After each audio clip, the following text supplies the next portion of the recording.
السلام علیکم ورحمۃ اللہ۔ سب سے پہلے تو آپ سے گزارش ہے کہ میرا یوٹیوب چینل نعیم جاوید نعیم آفیشیل سبسکرائب کیجئے، اسے لائک کیجئے اور اپنے عزیز و اقارب کے ساتھ اسے شیئر کیجئے۔ غزل آخر تک سنیے تاکہ آپ محظوظ ہو سکیں۔ آج کی غزل میں ایک نہایت ہونہار شاگرد انجینئر ایاز الرشید کے نام کرتا ہوں، امید ہے کہ آپ بھی پسند فرمائیں گے۔ چاند چہروں کے نگر میں بے بصر رہنا پڑا،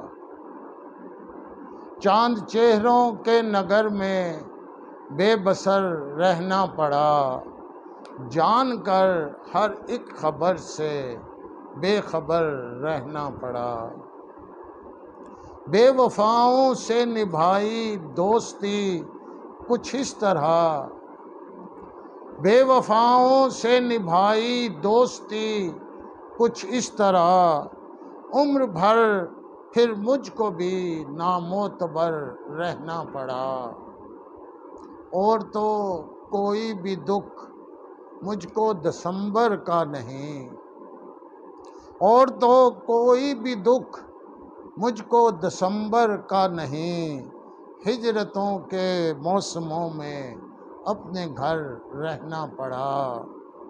اپنی ساری فطرتی کمزوریوں کے باوجود، اپنی ساری فطرتی کمزوریوں کے باوجود، دشمنوں کے درمیان ہو کر نڈر رہنا پڑا۔ اور اب کہ میری جان پر اترا ہے ایک دوہرا عذاب، اب کہ میری جان پر اترا ہے ایک دوہرا عذاب، ہجر تھا جس کا اسی کا ہم سفر رہنا پڑا۔ وہ تو بے خبری میں گزرا تھا حریم ذات سے، وہ تو بے خبری میں گزرا تھا حریم ذات سے، اور مجھ کو عمر بھر زیر و زبر رہنا پڑا۔